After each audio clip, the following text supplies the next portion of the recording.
Vamos estudar hoje a partir do versículo 42, Atos 2, a partir do versículo 42.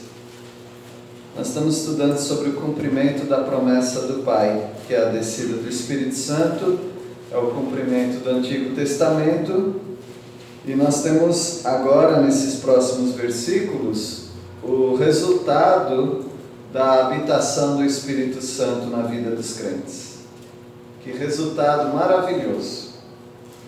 Sabe quando você está sofrendo de alguma doença? Todo mundo aqui tem alguma? A gente não quer compartilhar a doença, né? Mas todo mundo tem as suas doenças aí. Mas sabe quando você acerta o remédio, ou o remédio te acerta, no sentido positivo, em que faz bem, dá um bom resultado. A gente fica tão contente que dá a impressão até que a gente vai viver para sempre, né? Por causa daquele remédio. A habitação do Espírito Santo, ela tem um resultado nas nossas vidas que nós ficamos pensando até que como que nós não descobrimos isso antes? É porque nós não éramos do Senhor Jesus. É porque o Espírito Santo não habitava em nós. Nós produzíamos até algumas virtudes, porque qualquer pessoa produz virtude por ser feito à imagem de Deus. Qualquer incrédulo. Qualquer incrédulo é bom, é paciente, é simpático. Qualquer incrédulo pode fazer o bem para as outras pessoas. Mas quando a habitação do Espírito Santo está numa pessoa, essa virtude não é algo natural, como é do incrédulo. É algo sobrenatural. Parece que o incrédulo tem que pensar para fazer o bem para as pessoas. Ele tem que se planejar para isso. O crente não. O crente, sem perceber, está fazendo bem para as pessoas. Aliás, sem saber, alguém dá a notícia, você fica sabendo que você foi bênção na vida de alguém. Mas eu não fiz nada. Mas o Espírito Santo estava ali, coordenando a sua vida. A habitação do Espírito Santo não pode ser subestimada. Você não pode achar que é uma coisa comum, porque não é. É algo sobrenatural. Quase todas as coisas que acontecem aqui, nos versículos 42 a 47, podem ser imitadas.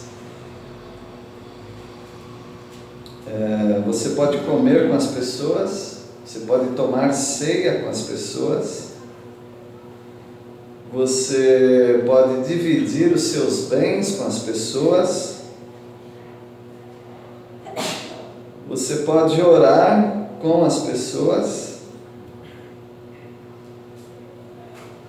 e você pode até louvar a Deus, cantar, e você pode até ser uma pessoa bem simpática às outras pessoas.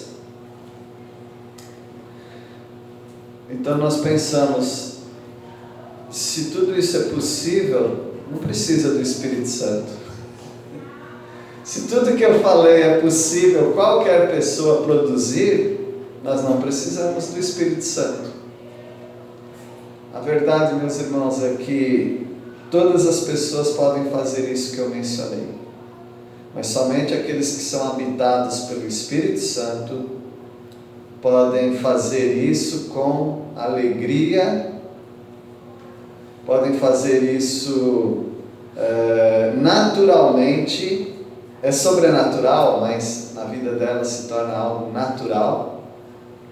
E elas podem fazer isso sem interesse algum, sem pressão da sociedade ou das pessoas que estão ao redor. Ela pode fazer isso de uma maneira voluntária, que você não pode fazer isso planejando. Uma pessoa uma vez falou para mim: você precisa se envolver mais com os outros. Ótimo, me fala como. Cada pessoa é de um jeito. Aí estou eu tentando fazer amizade com as pessoas, tentando conversar com as pessoas, tentando ser simpático, mas pode me chamar de qualquer coisa, menos de simpático. E tem pessoas que elas não fazem força nenhuma para fazer amizade. Tem gente que você quer ficar perto delas, sem que elas falem nada. E tem outras pessoas, coitadas, elas precisam forçar para alguém perceber que elas existem. Notaram? Que quando uma pessoa é controlada pelo Espírito Santo, ele não fica contando com quem ele conversou, com quem ele precisa conversar, como ele precisa agir. Ele não faz força. Quem é controlado pelo Espírito Santo, simplesmente rios de água viva fluem dele e vai descendentando todas as pessoas que estão com sede de Deus. É assim, meus irmãos. Então, o que eu vou ler aqui não é algo comum. Às vezes as pessoas tentam forçar um enchimento do Espírito Santo em suas vidas. Você pode ficar marcando reuniões de oração com as pessoas. Você pode ficar marcando refeições com as pessoas. E você pode distribuir os seus bens para as pessoas. E ainda assim não ser controlado pelo Espírito Santo. O que nós estamos dizendo é que tudo que acontece aqui é por causa do Espírito Santo e é sobrenatural. Se você perceber em algum momento da sua vida que você está fazendo força para fazer algo, é você, não é o Espírito Santo. Então esse texto aqui é maravilhoso, mas também é um texto muito vulgarizado por nós. Ou seja, ele se torna tão comum que nós poderíamos dizer que qualquer regime político, inclusive, que se propõe a repartir os seus bens, aquilo então é algo divino. Porque não é. Vamos estudar assim, com essa mentalidade? Vamos zerar tudo? Se você é uma pessoa simpática, zera isso. Isso não vale. Se você é uma pessoa altruísta, que gosta de ajudar os outros, zera isso aí também. Volta à escala zero. Isso não serve para nada em relação a produzir o fruto do Espírito Santo na sua vida. Não é uma questão de eu faço para ter o Espírito Santo. Não, eu tenho o Espírito Santo, por isso eu faço. Não é só um jogo de palavras, é algo que define a sua vida como um servo de Deus. Versículo 42, alguém pode ler, por favor? E perseveraram na doutrina dos apóstolos, e na comunhão, e no partir do pão, e nas orações. Isso, só corrigindo o verbo aí, né, irmão? Qual é a primeira palavra aí? Perseverar. Perseveravam. Não é que eles perseveraram. Perseveraram uma vez e pararam. Não, eles perseveravam sempre. Era uma continuidade. Eles faziam isso sempre.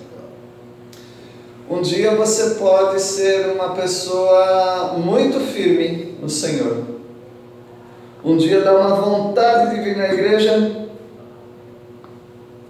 Tem dia que dá vontade de tomar a ceia com os irmãos. E tem dia que a gente tem vontade de ler a Bíblia. Não é assim? Quando dá 5 minutos em você, dá uma vontade. Até uma hora. Hã? Até a hora. Até a hora, dá até uma vontade de orar. Como João Preguiça disse, né? Estou com uma vontade de trabalhar, acho que eu vou deitar aqui para passar. Então dá uma vontade de fazer algumas coisas, mas espera um pouquinho que passa. Porque normalmente essa vontade é algo de você mesmo. Porque nós somos assim. Nós somos assim. Se eu estiver meio desanimado, se você me vir desanimado algum dia, me dá um doce. Tá bom? Não vem com palavras de conforto não, me dá uma paçoca.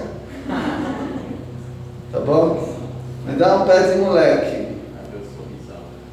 Aí o açúcar vai lá em cima, que é uma beleza, é gostoso. Não faça isso com o Joãozinho, né, Joãozinho? Café sem açúcar. Café sem açúcar. Meus irmãos, às vezes nós somos controlados pela glicose. Lá em cima, lá embaixo, lá em cima, lá embaixo. Mas eu não estou falando disso. O texto não está falando disso. Eles não perseveraram, eles perseveravam. Era contínuo. Então, às vezes dá uma vontade de fazer tudo isso que eu falei. Mas a questão é, sempre dá essa vontade? Sempre você tem vontade de estar com o povo de Deus? Sempre você tem vontade de orar? Sempre você tem vontade de se debruçar diante da palavra de Deus e aprender do Senhor? Eu acho que não, né? Então, usando o texto de Jó, que foi lido hoje, o Jó perseverava em fazer aquelas coisas que ele sempre fazia. Os filhos iam nas festas e estava Jó oferecendo sacrifícios e orando pelos filhos, por quê? Pode ser que algum deles tenha cometido algum pecado, então ele já se antecipava e pedia o perdão de Deus na vida dos filhos. Ele fazia isso sempre. Ele era um homem perseverante nas coisas que ele fazia. E esses irmãos aqui, você sabe mais ou menos qual o número desses irmãos crentes dessa época? 120. Quem dá mais? Mais de 500. Quem dá mais? 10.000. Quem menos? Vendido para o cavaleiro. 3.000. 3.000. Aqui é só olhar o versículo anterior. Isso se chama contexto, tá? Você olha o versículo antes, o versículo depois, alguns versículos antes ou depois. Então os que lhe aceitaram a palavra foram batizados, havendo um acréscimo, porque eram 120. Houve um acréscimo aí, naquele dia, de quase 3.000 pessoas. Quem disse mais? 500 acertou. Então, 3.000 pessoas. Bom, como é que... Eu não sei se em Jacutinga tem 3.000 frequentadores de igreja. Frequentadores de igreja, eu não sei se tem. Uma vez alguém me falou que Jacutinga tem de 85 a 90 igrejas. Eu também não vi essas 90 igrejas, né? Mas deve ter muitas igrejas por aí. Então, 3.000 pessoas não é um número tão pequeno, não. Essas pessoas, elas não tinham um templo grande para se reunirem. Elas se reuniam de casa em casa. Não tem nenhuma casa que caiba 3.000 pessoas. Então, eles se reuniam em vários cantos da cidade para fazer essas coisas que eles faziam. Eles também se reuniam, não no templo, mas no pátio do templo, que era muito grande, na colunata de Salomão, que era um corredor enorme de 2 colunas colunas, né? Então eles se reuniam ali, eles batiam papo ali, eles se juntavam ali naqueles cantos. E é assim que os crentes se reuniam. Eles não tinham um lugar formal como você hoje está aqui nesse lugar mais formal. E eles perseveravam. Eles faziam isso constantemente. Eles perseveravam em algumas coisas. Primeiro, naquilo que todo crente deveria perseverar, na doutrina dos apóstolos. Nós temos o ensino dos apóstolos, que é a continuidade dos ensinos de Jesus Cristo. E eles estavam firmes obedecendo aquilo. Mais tarde os crentes acharam tão importante a doutrina dos apóstolos e eles queriam um manual, uma cartilha para eles saberem como fazer as coisas. E eles acabaram escrevendo e inventando, na verdade, o primeiro livro evangélico do mundo, chamado Didaquê. Didaquê é uma palavra grega que quer dizer doutrina. Era a doutrina dos 12 apóstolos. Eles escreveram essa cartilha. Isso aí qualquer um que quiser pode ter acesso, tá bom? Até acho que eu vou colocar lá no grupo boletim, se você quiser ler. Tem muita coisa esquisita, já vou te adiantar. Porque não é Bíblia, né? Mas foi o primeiro escrito evangélico. Eles começaram a ver a importância de ter um manual para eles.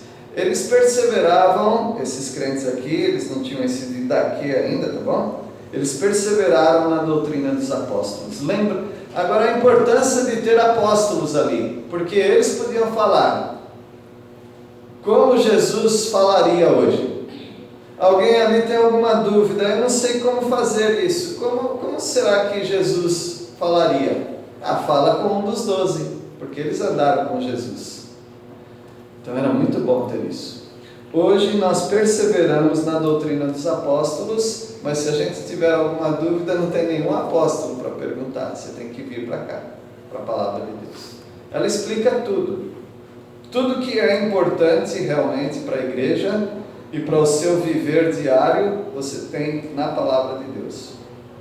Daí a importância de você perseverar em ler a Bíblia. Meus irmãos, o que eu dou aqui na igreja e o que pregadores oferecem também é muito pouco, muito pouco. Não dá para comparar. Você já reparou que a gente estuda, cada vez que a gente para estudar aqui, a gente estuda uma página dessa Bíblia aqui, uma página. Aqui a gente não está nem estudando uma página, a gente está estudando 1/4 de página, 25% de uma página. Se a gente chegar no 47, olha lá.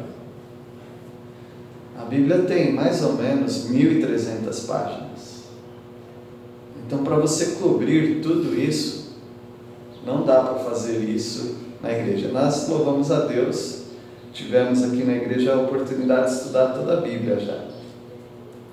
Eu não faltei em nenhum estudo, precisa ver como eu sou fiel. Então eu fui beneficiado, mas demorou 17 anos para isso. Então não dá para você ter um conteúdo de toda a palavra de Deus. Em algum momento você não vai vir para o estudo. Em algum momento também você não vai ter essa oportunidade, mas em casa você tem. Em casa você pode.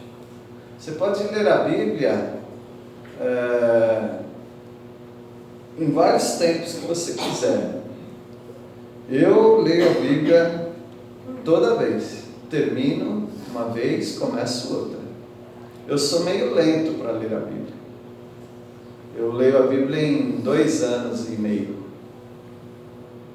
Algumas pessoas leem em 1 ano. Fantástico isso aí, quem consegue fazer isso. Eu levo 2 anos e meio para ler a Bíblia. Mas cada 2 anos e meio está lá, estou lendo a Bíblia. Uma vez eu li a Bíblia em 63 dias. Mas isso não vai acontecer mais, eu acho. Eu me inspirei no Philip Yancey. Philip Yancey, um jornalista, escritor evangélico. Ele foi para a cabana dele, que ele tinha uma cabana nas montanhas, em algum lugar, e deu uma nevasca, e encheu de neve as estradas, e ele ficou lá na casa dele ilhado. Ele conseguiu ter uma comunicação com a família, mas ele mesmo não podia sair dali. E ele ficou acho que umas 2 ou 3 semanas. Ele ficou ali, na cabana. Ele tinha tudo, né? Normalmente eles têm todas as coisas lá naquela cabana, eles repõem as coisas. E o que eu vou fazer agora? Ler a Bíblia. Então, em 2 semanas, ele leu toda a Bíblia. Dá para você ler toda. 2 semanas? Ele leu em 2 semanas. Sei lá se ele ficou 8 horas por dia lendo a Bíblia, mas ele leu. Se ler direto é 10 dias. Se ler direto. Se ler direto. 10 dias. Hã? O pastor Pércio leu em 60 dias. Eu li 63 dias. Filipenses leu em acho que 2 ou 3 semanas. A gente pode confirmar isso. Mas olha, meus irmãos, você precisa ler a Bíblia. Eu não quero pedir que você levante a mão, tá? Por favor, não faça isso. Quem aqui nunca leu a Bíblia inteira? Não levanta a mão. Se você está na igreja há mais de 5 anos e não leu a Bíblia inteira, eu não sei o que vai acontecer com você. Porque as misericórdias do Senhor são muito grandes. Mas você precisa ler a Bíblia. Não dependa de igreja para ler a Bíblia. Não dependa de uma pregação para ouvir a leitura da palavra do Senhor. Eles perseveravam na doutrina dos apóstolos. A doutrina dos apóstolos eram os evangelhos, era o que eles ensinavam, mas tudo que eles tinham de Bíblia era o Antigo Testamento. Então, para eles era até mais rápido para ler isso. Mas, calma lá. Eles não tinham em mãos a Bíblia. Então, para eles lerem a Bíblia, eles tinham que se reunir diante de alguém rico, que tinha os rolos da Bíblia. As pessoas iam na sinagoga só para ouvir a leitura da Bíblia, porque eles não tinham tempo para fazer outra coisa senão ler a Bíblia. Então as pessoas só tinham contato com a Bíblia quando alguém as lia, ou lia a Bíblia para eles. Pouquíssimas pessoas tinham condições. O eunuco que estava voltando para a cidade dele, ou para o país dele, na Etiópia, ele estava com o rolo de Isaías. Mas veja que um rolo era algo mais ou menos desse tamanho, com 5 metros de comprimento. E eles tinham que dividir, porque não dá para você. Uma vez, uma pessoa fez um livro dessa altura assim, no chão até isso. Mas ele fez só para entrar no livro do Guinness, né, do recorde, porque não dá nem para folhear uma coisa dessa. Não dá para você folhear. Então, um pergaminho poderia ser 3 vezes maior do que um rolo compressor, sabe? E comprido vários quilômetros. Mas não tem, como é que você vai carregar isso? Como é que você vai manusear isso? Então eles têm que ter rolos pequenos. Uma coisa muito infuncional e caríssima. Uma pessoa, para ter o Antigo Testamento, calcula-se que ele teria que trabalhar 27 anos para conseguir ter isso. Agora você compra uma Bíblia, é muito barato. Você pode até achar caro, mas se você comprar uma versão bem popular aí, é muito barato. Deixa eu tomar sorvete umas 2, 3 vezes que você compra uma Bíblia.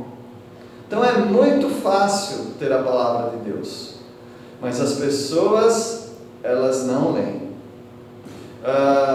Tem um livro chamado Por Causa de uma Bíblia, que a menina teve que esconder uma Bíblia numa caverna, e ela ia até aquele lugar para ler a Bíblia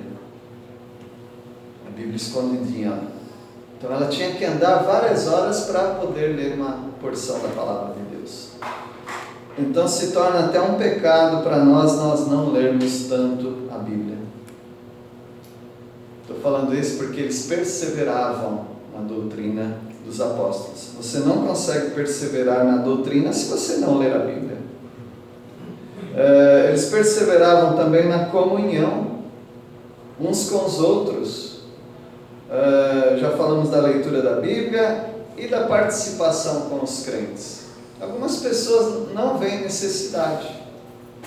Como é que você julga? A julgar que elas estão com saúde e que podem chegar até o meio do povo de Deus e não estão chegando, julgando isso, nós estamos dizendo que as pessoas não têm necessidade de estar com o povo de Deus. Elas não estão perseverando. Porque se nós nos encontramos um dia, depois daqui 10 dias, daqui 15 dias, 20 dias, nós não estamos vendo necessidade, sendo que nós temos a oportunidade de nos encontrarmos periodicamente. Ou você vai falar lá no seu trabalho, eu vou vir hoje, daqui 10 dias eu volto para trabalhar de novo. Você acha que vai dar certo isso? Não, então nós temos necessidade de conhecer a Bíblia, estar no meio dos irmãos, partir o pão juntos. Partir o pão aqui poderia até ser, mas pode ser refeição normal ou pode ser a ceia do Senhor, porque aparece 2 vezes partir o pão. Eles comiam juntos. Isso é muito importante. Os crentes precisam comer juntos. Nós precisamos produzir períodos em que a gente coma junto. Então aqui na nossa igreja, graças a Deus, nós não temos problema com isso. A gente sempre arruma um contexto aí, um pretexto para a gente comer junto. E a gente já tem até algumas datas marcadas, por exemplo, domingo que vem. Nós estamos sempre partindo o pão juntos, comendo e orando juntos. Às vezes nós não temos vontade de orar. Orar sozinho é difícil. Orar com os irmãos também é difícil. Às vezes nós pensamos, eu vou naquela reunião de oração, eu já conheço todo mundo, eu já sei até qual o pedido que ele vai fazer, mas mesmo assim, ore com os irmãos, faz bem. E é bíblico. Orar junto com os irmãos. Então nós precisamos perseverar nessas coisas. Não é fácil, mas nós precisamos perseverar. Eu diria até que é impossível por nós mesmos. O Espírito Santo precisa colocar um desejo para eu ler a Bíblia. Precisa colocar um desejo para eu estar no meio dos irmãos. Precisa me dar um desejo para eu tomar refeições com os irmãos. E precisa me dar um desejo para eu orar com os irmãos. Tudo tem que vir do Espírito Santo. Mas eles não perseveraram, eles perseveravam. Era contínuo. Versículo 43, alguém leia. Em cada alma havia temor, e muitos prodígios e sinais eram feitos por intermédio dos apóstolos. A palavra do Senhor diz que o temor do Senhor é o quê? É o princípio da sabedoria.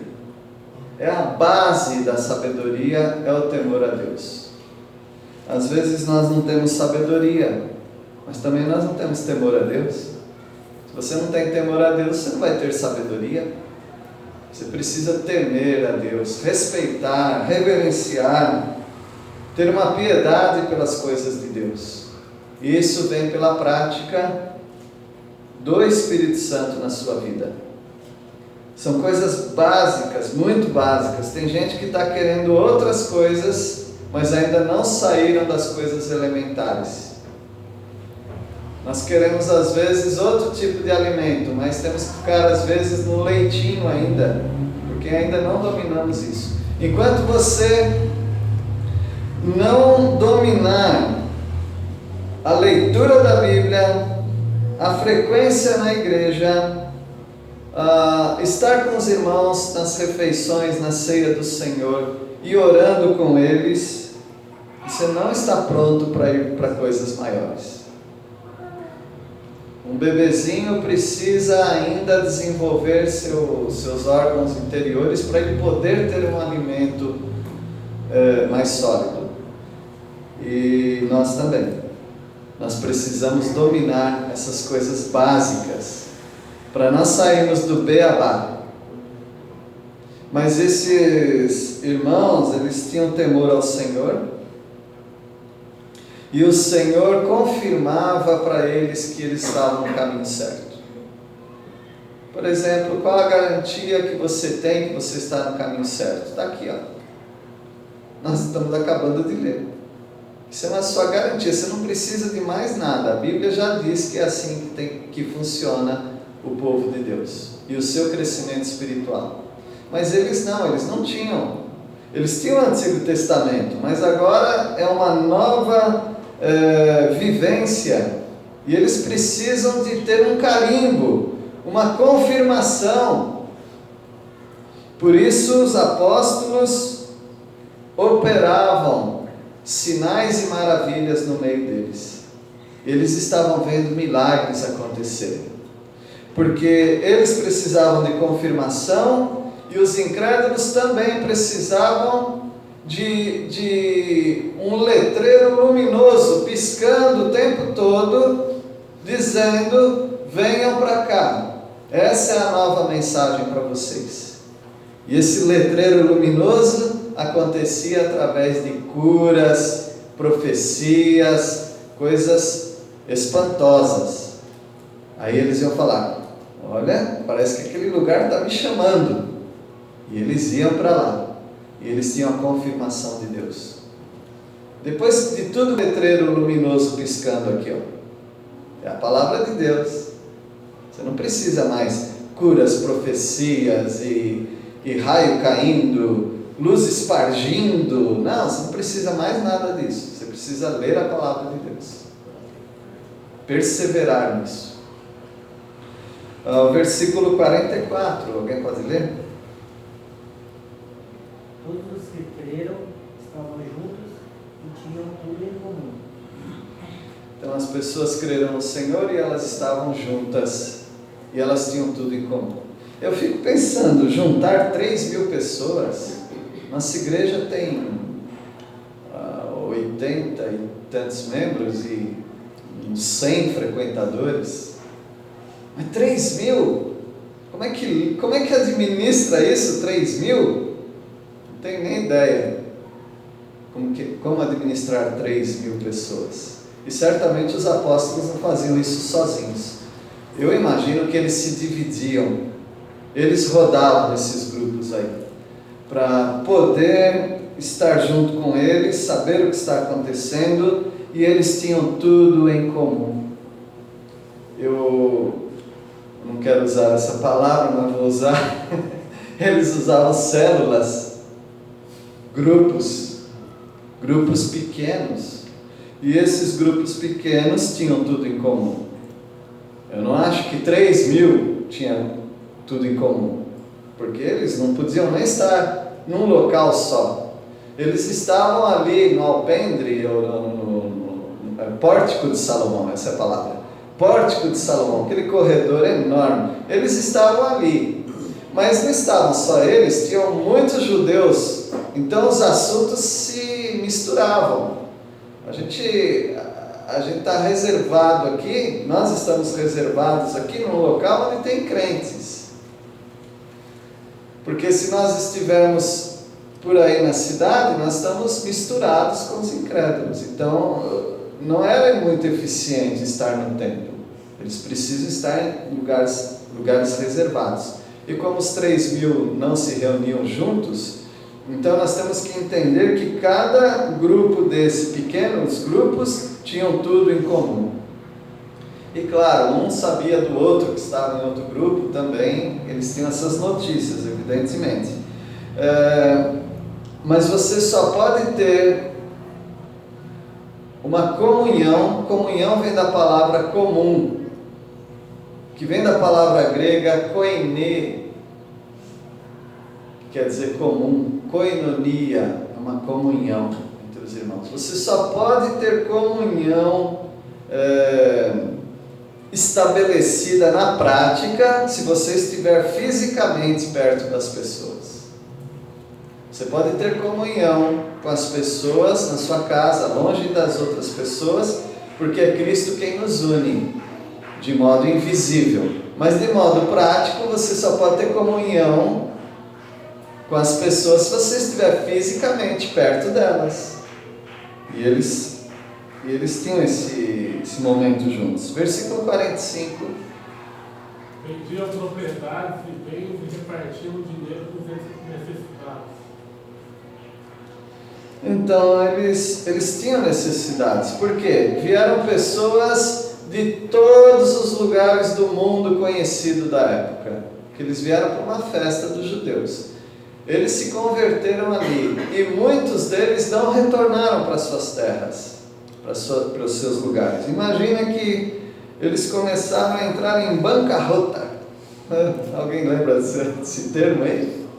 Fora o Jonas e o Joãozinho?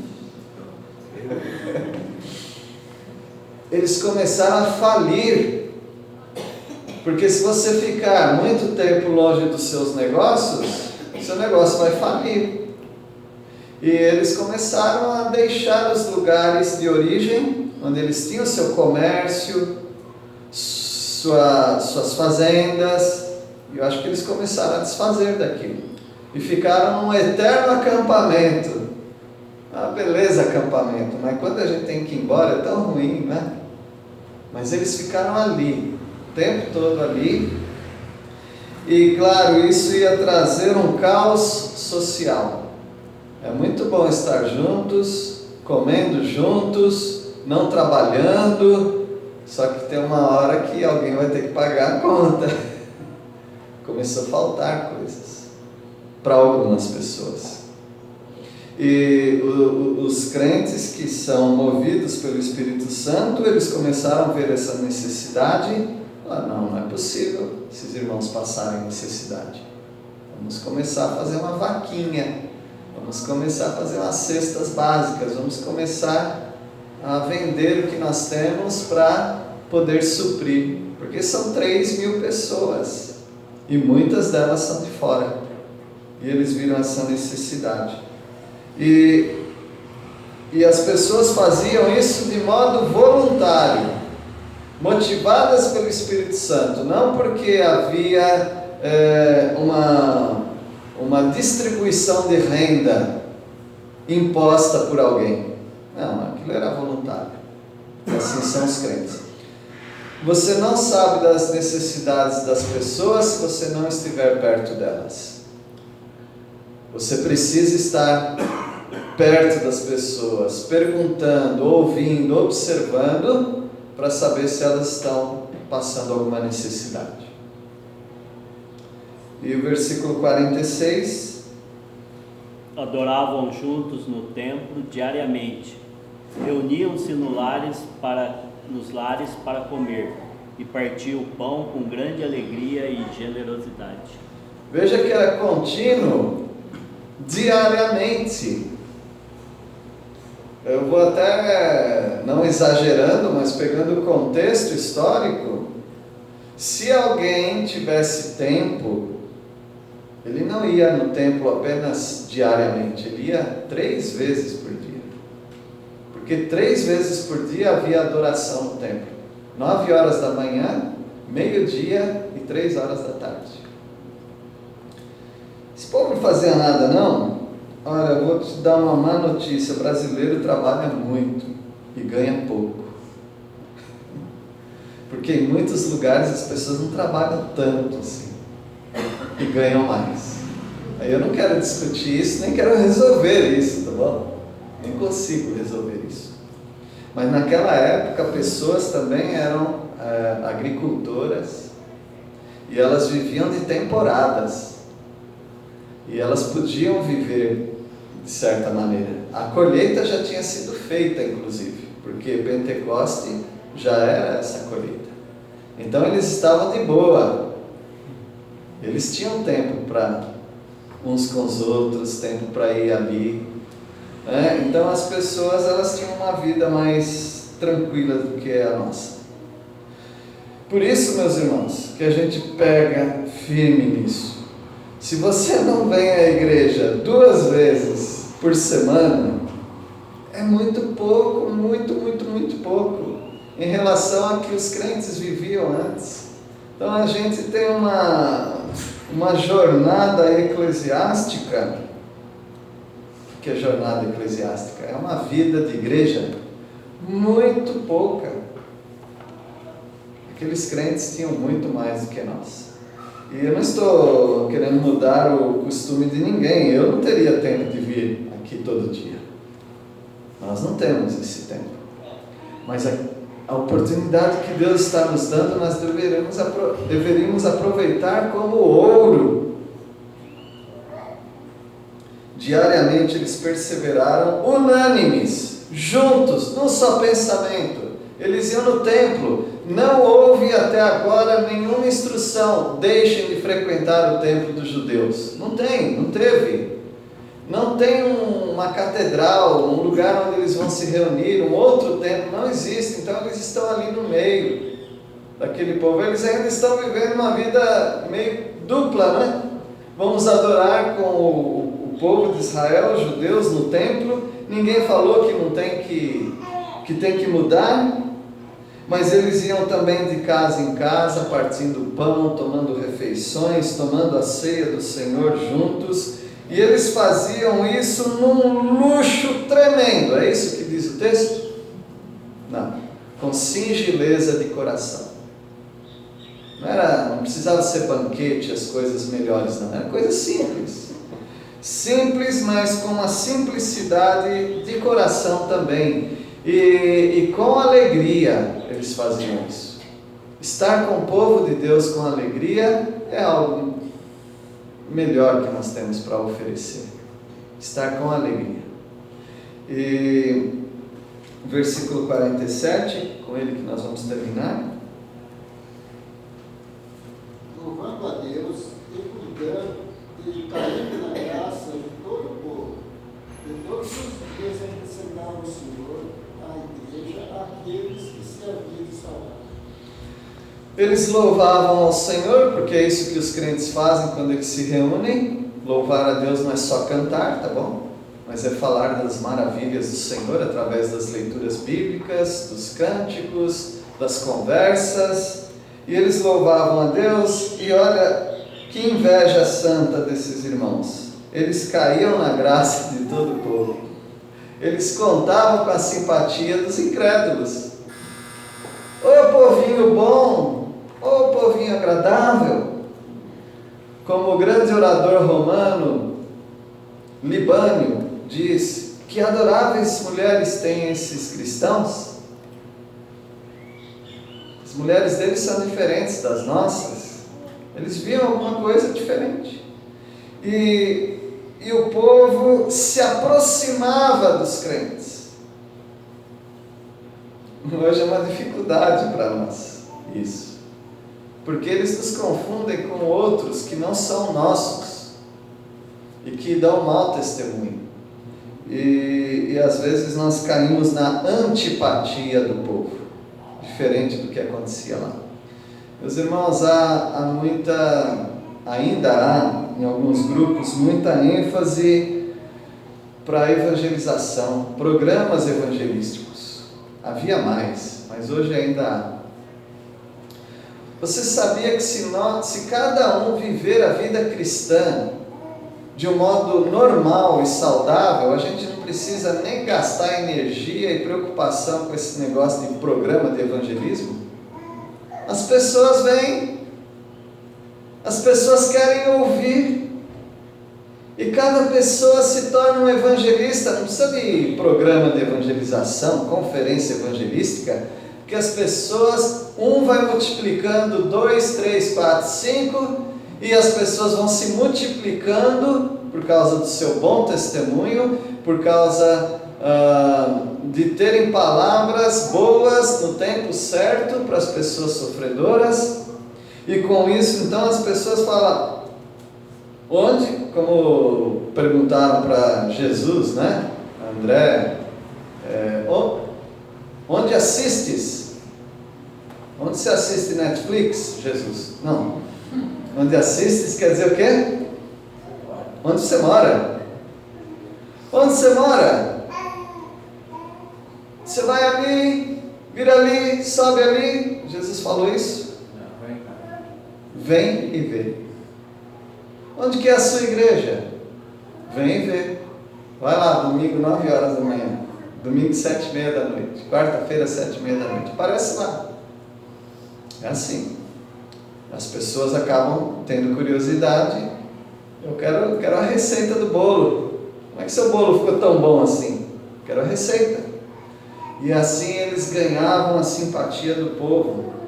E o Senhor, não eles, não o programa de evangelismo, o Senhor acrescentava dia a dia os que iam sendo salvos.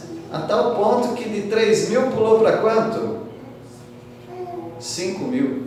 Não há programa de evangelismo que faça isso. Que o Senhor abençoe os irmãos. Esse é o resultado da habitação do Espírito Santo na vida dos crentes.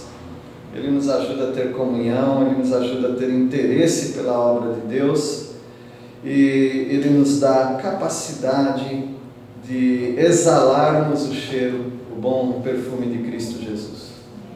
Por isso, eu já lutei muito na minha mente. Precisa persuadir mais as pessoas a serem fiéis a Deus. Não adianta. Não adianta não. Se o Espírito Santo não mover dentro dessas pessoas, não adianta nada. Por isso a gente prega a palavra para que você se submeta ao Espírito Santo. Quando você se submete ao Espírito Santo, não preciso falar mais nada, preciso só te brecar, porque você está fazendo demais na obra de Deus. Que Deus abençoe, vamos orar. Deus, obrigado porque essa comunhão é tão desejada por alguns, mas é tão real ainda hoje, ó Pai. E nós agradecemos porque o mesmo Espírito que estava naqueles crentes está hoje em nós. Pedimos, ó Pai, que pessoas sejam submissas alegremente ao Teu Santo Espírito, para que elas produzam aquilo que o Senhor quer que seja produzido na vida delas. E assim nós vamos ter uma vida tão leve e tão produtiva. Nós agradecemos pelo Teu Santo Espírito, pela Tua Palavra e por Teu Filho Jesus Cristo. Em nome dele que nós oramos. Amém.